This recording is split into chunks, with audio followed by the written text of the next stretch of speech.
Now, 75 years ago, maybe in the early 1950s, the population of the city was only 4.5 million. So this transition that we are going to discuss today is from the colonial Kolkata to post-industrial Kolkata. Now, in a post-industrial city, the service sectors tend to dominate with footloose industries.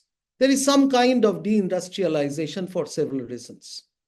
And post-industrial cities are also characterized by large areas of office and residential blocks and buildings.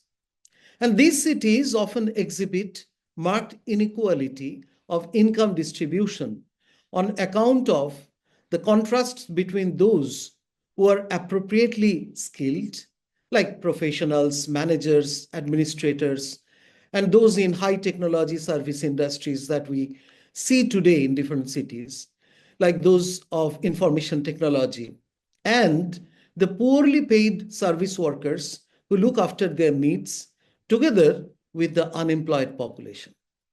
The former, that means the more skilled people, can afford high house prices, whereas the latter cannot. Therefore, this is not simply a story of transition of a city existing for more than 3 centuries, that is Kolkata, but also a story of transition of its labor, the workers in the city, in tune with the transformation of the city. That means that the history of the city and the history of its labor, they are interconnected. So it is also a story of how and why a city which pulled migrants from different parts of Bengal and also from the neighboring states of Bengal started becoming a city, often pushing people outside in the contemporary times. Under the circumstances, before we discuss the transition of labor in Kolkata, we need to understand the transition of the city itself very briefly. And it has primarily been a transition from Kolkata to Kolkata, from an industrial city that it was during the colonial period and to a post-colonial and post-industrial city in the early 21st century. The empire of capital has been changing this city, we'll notice, and its labor to finally generate new forms of labor today. We shall attempt to analyze how these new forms of labor, they are trying to negotiate with the changing time and space of the city. So first, let us discuss about the emergence of an industrial city during the colonial period. So we shall begin our discussion with a brief history of old Calcutta, which is now Kolkata. That was the time when the village of Shutanuti, known for its weavers and cotton trade, and dominated by the local trading groups of Boshaks and Sheths. These were the trading classes, trading groups, along with Govindpur and Kolkata, was gradually transforming into an urban center. So Shutanuti, Govindpur and Kolkata forming this new city of Calcutta. Calcutta was also turning into a port city from the 17th century because it is located on the river Hooghly, which is one of the tributaries of the river Ganges. The gradual setting up of the industrial units in and around Calcutta during the British colonial rule had definitely a seductive charm for the young men in the faraway places of Bengal, Bihar, Orissa, Uttar Pradesh, and even of Andhra Pradesh, as this emerging city could offer them fresh and potentially better means of livelihood for fulfilling their dreams, when the traditional jobs in the agricultural sector in the rural areas and the other traditional rural professions were not adequate for many of them. In this scenario, Calcutta, with its imagery of a democratic and cosmopolitan space, which it was and which it is, was turning into a model of modern urbanity. I'm deliberately using the term modern because this city was considered to have the potential to escape the age-old traditions and superstitions of a primarily agrarian and mostly feudal society. The labor-intensive industries of jute, textile, chemicals, heavy and small industrial parts, and subsequently leather industry, along with the main port in the empire's east, that means the British Empire's east, became the hub of a large-scale employment. With different groups of people slowly settling down in the city of joy, as it is called, Calcutta primarily emerged as an industrial port city.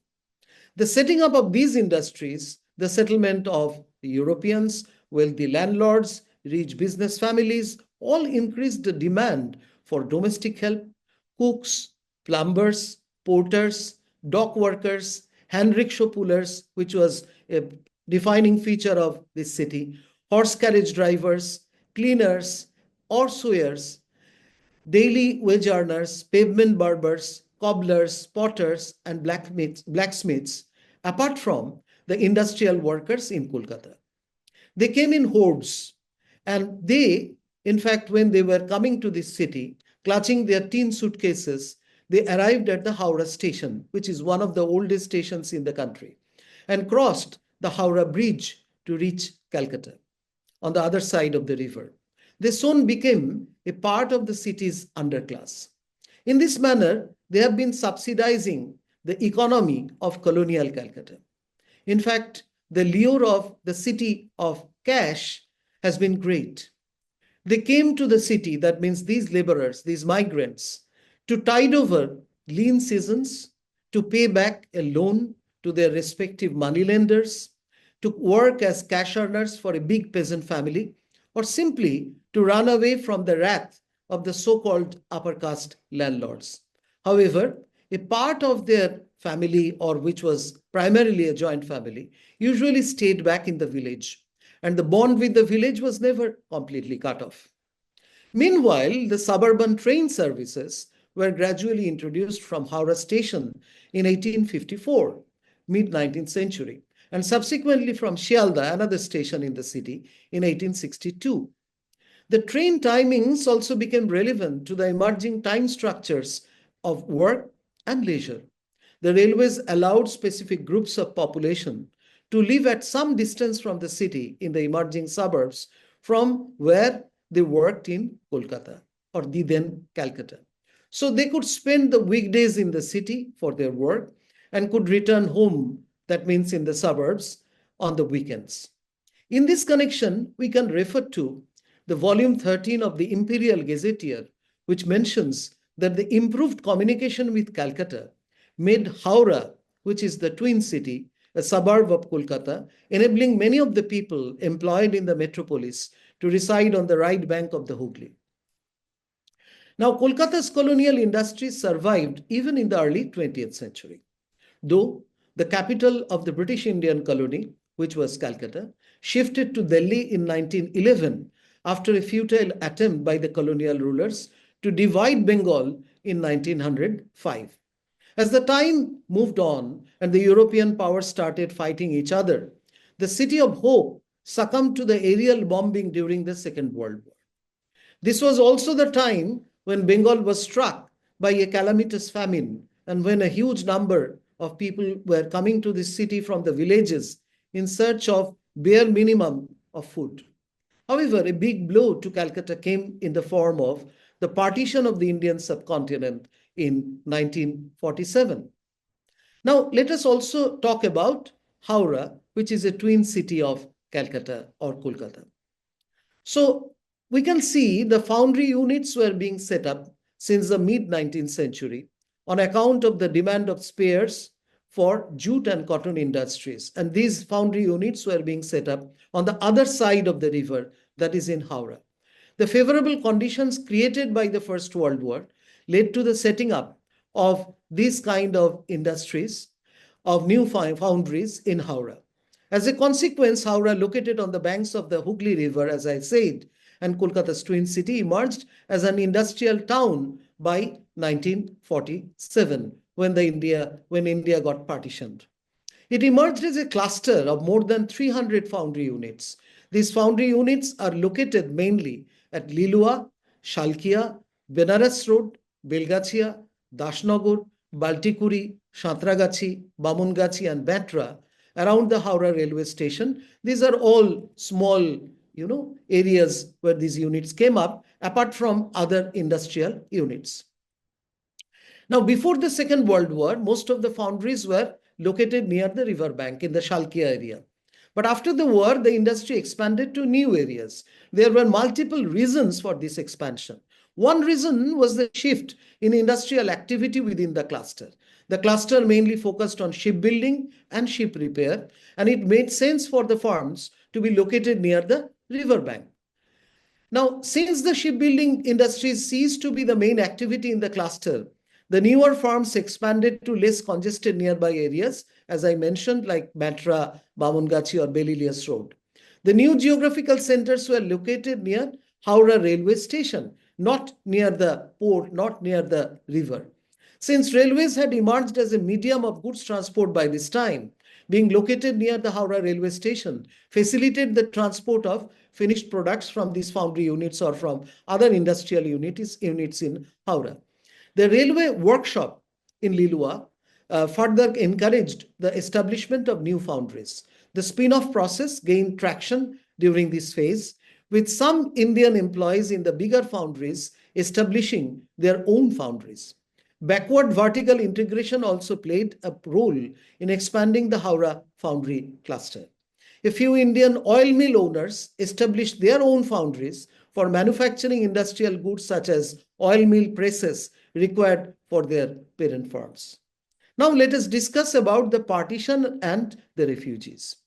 The partition of the Indian subcontinent in 1947 affected mostly the people of Bengal, Punjab, and India's northeast. And the economy, society, and culture of Bengal definitely got fractured. The raw jute grown in plenty in East Bengal, which was subsequently East Pakistan since 1947, and Bangladesh since its liberation in 1971, was no more available that easily for West Bengal's vibrant jute industry, as it used to be before the demarcation of new boundary by Sir Cyril Ratcliffe and his colleagues. Over and above, the partition brought at least, almost 1 million refugees to Calcutta from East Pakistan.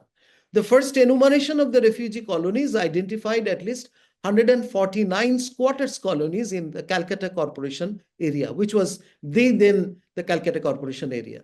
The city, facing acute unemployment problem and housing problems, suddenly started expanding towards both the south and the north beyond the railway tracks, which were till then the boundaries of Calcutta, with the setting up of more squatters colonies. Official rehabilitation schemes that the government introduced were not enough for these refugees. Although the government of West Bengal took different initiatives to rehabilitate the refugees, like the Calcutta Milk Supply, Calcutta State Transport Corporation, or Rehabilitation Industries Corporation. While the rehabilitation of huge number of refugees became a major challenge to the state, the industries set up during the colonial period were now witnessing significant decline for several reasons. Now we come to the emergence of a neoliberal city in Kolkata. Now, after the left front government came to power with massive mandate in 1977, it introduced Operation Borga next year in 1978 to secure the tenancy rights of farmers. By the early 1990s, it has been successful in registering and securing tenancies for 1.44 million Borgadars. That means the sharecroppers, out of an estimated total of somewhere between 1.5 and 2 million tenant households in the state. But in the process, the land in Bengal got fragmented. The agrarian crisis started becoming more and more acute, as the small and medium farmers did not always have adequate resources to have the benefits of the so-called industrial revolution. Therefore, many members of the rural households in Bengal started looking for alternative employment opportunities in and around Kolkata. In the meantime, the rise of neoliberal India, its globalized economy, and rapid expansion since the early 1990s has led to a boom in the development, expansion, and growth of its metropolitan cities like Kolkata. As a consequence, Kolkata started assuming the megacity status, and as it was having this megacity status with iconic grand new buildings, gleaming shopping malls, and pristine and patrolled residential enclaves to house the rapidly expanding professional classes and new entrepreneurs. This neoliberal era has ushered in a new subjectivity in the modern self. As David Harvey would say, Neoliberalism has been the ideological project of market liberalization, privatization, deregulation, and individual responsibility, and has subsequently led to the construction of a neoliberal, market-based populist culture of differentiated consumerism. Now, against this backdrop, the left front government formally announced the state government's new economic and industrial policy in September 1994. Despite some subtle differences with the policy of the government of India around that time, there was little to choose between the key components of the new policy of the state and those of the central government. The main thrust of the reforms in Bengal was privatization of selected public sector units, an open door policy with regard to the multinational corporations, inviting foreign capital and foreign technology, development of the infrastructural sector through public, private, and joint sectors or public-private partnership, the encouragement of almost unregulated and unrestricted growth and penetration of market forces into various spheres of the economy, including health, education, tourism, housing, and commercial complexes. And finally, a fostering of class peace, if I may say, between labor and capital. The industrial sectors of the city of Kolkata, which was renamed in 2001, started facing further problems in different forms. First, the increasing mechanization of production displaced large number of traditional labor. Second, for instance, in jute industry, less availability of cheaper raw jute that I mentioned earlier, and the more acceptability of synthetic fiber, along with the poor imagination and management of many jute mill owners on both sides of the Hooghly River, brought severe blows to this sector as a whole and to its indigenous as well as migrant labor. Third, the process of informalization, casualization, and contractualization of labor, already there in the Indian economy, it's not new, in different forms, increased exponentially since the late 1990s with the liberalization, privatization, and globalization of Indian economy. The sunrise industries coming up in Kolkata's satellite townships of Salt Lake, Newtown, and Rajarhat in the east could not offer lucrative jobs for the retrenched and less or differently skilled labor who used to work in the earlier industries or the sunset industries. Moreover, the famous leather industry in Tangra and Topshia area of the city had to be shifted in the outskirts of the city to Bantala area in the eastern outskirts of the city, in fact, of the Eastern Metropolitan Bypass on account of testimonies of environmental pollution and the subsequent judicial decision in favor of such relocation of the same. All these transformations of the city push its hundreds and thousands of toiling masses to the newly expanding service sectors. Now we are coming to the issue of the empire of capital that I also mentioned in the beginning. The neoliberal restructuring in India, in our country, has led to a reordering of urban space. The new middle class features prominently in these processes. The continuous emphasis on slum clearance, state-initiated gentrification of metropolitan centers, and demand for beautification and ordering of the city, and the desire for a clean, orderly environment, which is also the hallmark of modern cityscapes, have facilitated the new middle class's exclusive claim to Kolkata. Contemporary Kolkata is not so much the city of the poor as it used to be, as there has been a significant restructuring in the form of the privatization of space. The rise of gated communities enables the new middle classes to consume privatized living and leisure spaces, keeping out undesirable subaltern groups. Contemporary neoliberal economy has started radically restructuring Kolkata's urban space in ways that call for reconceptualization of the urban political economy. A new class of workers, which has been the result of the cities in attempting to insert themselves into the hegemonic sectors of the global economy, is increasingly asserting its demands for an aestheticized urban space, leading to fresh contestations in politics, society, and culture, to which we shall come later. This strategy of the new middle class has not worked very smoothly within the older cities, I would argue, like Kolkata so much, due to the long presence of a large informal economy and the democratic processes within which they have often succeeded in securing their conditions as labor. for their, in fact, also for their, social reproduction against the demands of the elite urban middle class. This large urban informal workforce negotiates with a governmentalized state to secure conditions of their social reproduction, often outside the bounds of legality. In this scenario, when the second decade of the 21st century started introducing the digital technologies in different sectors of the economy, society, and culture, when the Android technology-enabled smartphones started making inroads to every nook and corner of the once colonial city, the post-industrial city of Kolkata also began experiencing platformization of labor. With the technological innovations and changing character of economy, with the vanishing of the existing factories and dwindling importance of the Kolkata port due to the accumulation of silt in the Hooghly River, which could not be, resolved, the urban geography of Kolkata began to change more rapidly since then. That means since over the last 10 or 15 years. To fulfill the needs of the changing times of the city, fresh forms of labor are now they are now required in large numbers, not only to fulfill the requirements of the platform economy I am mentioning now, like quick commerce companies or ride-hailing startups and similar other units, but also to provide construction labor.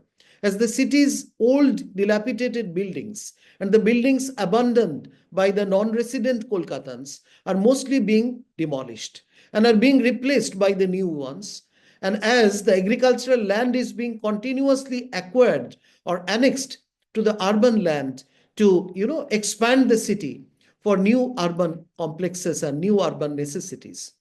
Moreover, more construction labor therefore is required when the huge plots of land once used by the vibrant jute mills or cotton mills, machinery manufacturing units of sewing machines or ceiling fans or glass factories in and around the city and across the Hooghly River are now being modified for construction of either gigantic gated communities comprising premium apartments, duplex flats, or bungalows at skyrocketing price in view of an ever increasing demand from the newly affluent society. Over and above, as Kolkata is attempting to have a web of railway network within it as part of the mass transit system, it needs more such labor. However, most of these new forms of labor of the city are in the informal sector, mostly without any job security, health security, or medical insurance. In the meantime, as the temporal understanding in Kolkata has changed significantly in these neoliberal times, there has been spatio-temporal transformation of the city as well. For instance, the hand rickshaw pullers have largely been replaced by cycle rickshaw pullers, and of late by motorized rickshaw pullers. Three-wheelers called auto rickshaws in the city have become visible almost in every nook and corner except certain big roads and street corners. The traditional, sometimes shabby marketplaces are getting eclipsed by the huge and smart shopping malls. As the city has extended towards the south, east, and north with its middle-class population, these malls have also struck roots in and around the city. The days of local grocery shops are being numbered as the inhabitants of the city are now eager to procure anything at any hour of the day or night in minutes. And this service is being easily available through the app-based platforms for such quick commerce. Finally, we shall come to the spatio-temporal transformation of the city. Now, the post-colonial India began its industrial journey also with the Factories Act 1948, with Chapter 6 defining the working hours and other related issues. However, with the onset of neoliberal economy, capital has become concerned with the correct use of time to enable correct use of bodies in production. New disciplinary forms to achieve this coordination in production plans and supply activities are being constantly invented. The cheap age and the ever-expanding digital technologies are facilitating the instrumental coding of the bodies. The goal is to generate a body-machine complex able to absorb varied subjectivities and producing through the disciplinary modes of coordination and control. The attempts are on, we can see today, to make the labor of contemporary Kolkata more docile. A condition of unfreedom is inherent in the new forms of labor contract, such as in platform economy in particular, where mostly it is a contract between partners, trying to indicate that labor has agency in the new urban economy, as if. But in reality, labor's non-presence in the domain of production of goods and services is now being formalized. Although the production function is still largely dependent on these workers, the semi-invisibilization or sometimes entire invisibilization of labor is part of today's new labor code, paradoxically accompanied by identification, welfare distribution, and surveillance technology. Supply of necessities of survival and condition of bodies go hand in hand. This combination of correct use of time and space has continued to transform Kolkata and its suburbs into a logistical hub with zones, corridors, and transit points in place. Contemporary neoliberal Kolkata is largely reliant upon salespersons in the shopping malls, caregivers in hospitals and individual homes, delivery partners to deliver food, groceries, medicines, and other essentials today at doorsteps in minutes, to drive the private vehicles of the new middle class and app-based taxis, or to provide security to the homes, shops, banks, ATMs, shopping malls, hotels, restaurants, and even the marriage houses. We shall underscore how these new forms of labor are constantly being pushed toward a world of unfreedom and precarity. As I say, today's platform economy does not exist as a separate space from the market, characterized by the hierarchical relations and formalization of the relationship of subordination, allowing the exercise of authority. The platform is a kind of farm market hybrid, coordinating social actors who are no longer employees, but self-employed people competing for market shares. In the case of the platform, the farm is nothing more than a legal fiction supporting a set of contractual relations between individuals. A light and flexible central structure which subcontracts, externalizes, and controls from a distance without organizing the work. Platform capitalism is reminiscent of the predatory mechanisms typical of the feudal economy, much more than the pre-salaried modernity, as the value is directly extracted from the social by the market through the immaterial tool of the algorithm that allows the accumulation of information to minimize losses and accumulate more profits. To build this new empire of capital, neoliberal economy requires the ability to leverage different spaces against one another. It also requires the ability to leverage different bodies. This requirement owes its origin in the fact that the neoliberal economy is predicated upon a racialized and gendered ordered hierarchy of bodies and accompanying racialization of space. We need to have a more nuanced understanding of how perceptions, daily experiences, everyday life, survival practices, and livelihood strategies of labor and their left behind families and communities play a central role in reshaping notions of territorial belonging. Kolkata's suburbs, on the other hand, and the slums and shanties supply labor to today's neoliberal and post-industrial city of Kolkata. There have been authorizations for zoning and redevelopment of the city to foster the prosperity of the new middle class, mostly at the expenses of their poorer and dispossessed neighbors. This pursuit of prosperity also involves attempts to attract better lives for better people, which excludes the rest. Therefore, new contestations over space and time between the more affluent new middle class and the dispossessed underclass of the city facing unfreedom and precarity, are becoming intense.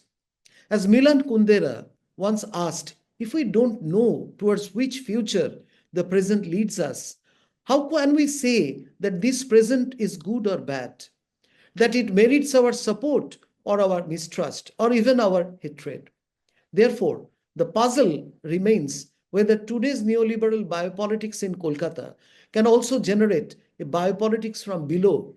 That is the argument of Professor Ranabir Samaddar, to tide over the death and denial, not in a need-based, but in a greed-based neoliberal economy. I think I will stop here. Thank you.